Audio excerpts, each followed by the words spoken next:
So I learned I had breast cancer when I was 42. I'm 45 now, and I saw on the caller ID that it was the hospital calling, and I answered. And I had had 3 biopsies prior throughout my life on my breast, and they all came back benign. And generally, when they come back benign, you get a call and the nurse tells you that information. This time, the nurse got on the phone and said, "Do you have a minute to talk to the doctor?" My knees went numb. I just had this feeling in my stomach, this isn't good. So I told my husband first, and then we told the girls that evening at dinner. And I remember Natalie, my youngest, she was probably 8 at the time, and she was very concerned about me losing my hair.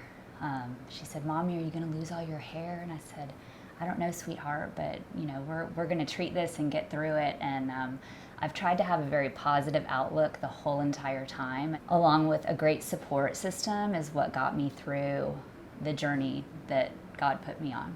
I found out in November that I had the breast cancer, and within that next month, I had had 2 surgeries to get the clear margins to be cancer-free, and then follow up with treatment with my oncologist, Dr. Pippis, and my radiation oncologist, Dr. Cupa.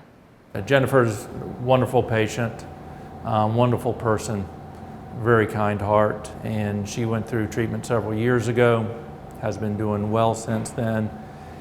She was a trooper through it all, always concerned about her family, always concerned about those around her. I remember their car wreck, one time no fault of their own, when she was in the middle of treatment. And she was concerned about her family and her children, even though she was battered and bruised, showed up for treatment, didn't miss any treatment, keep coming with that same wonderful attitude and smile every day. She really did a wonderful job throughout her treatment. Everyone has their own way of dealing with tough stuff.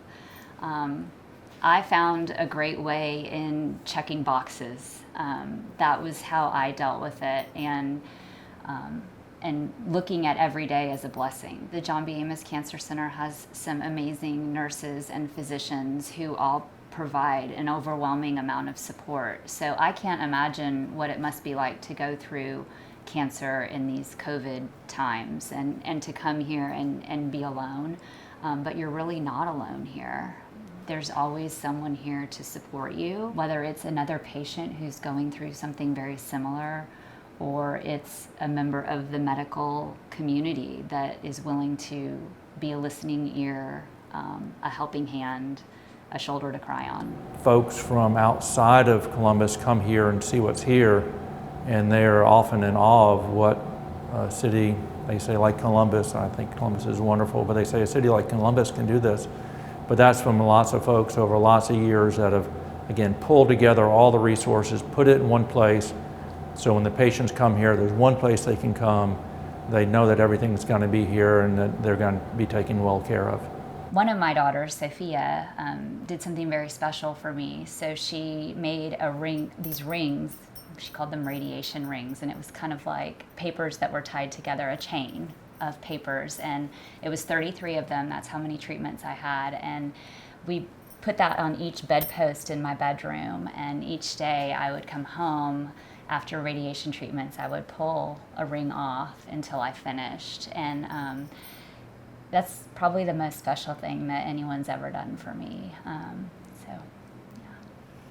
When I finished my radiation treatments, I was able to come up to the John B. Amos Cancer Center and ring the bell. And it was an amazing experience. It was just kind of like a weight lifted off my shoulders that I felt so happy and just free of cancer. And it's something that I'll never forget. So we celebrated in that way.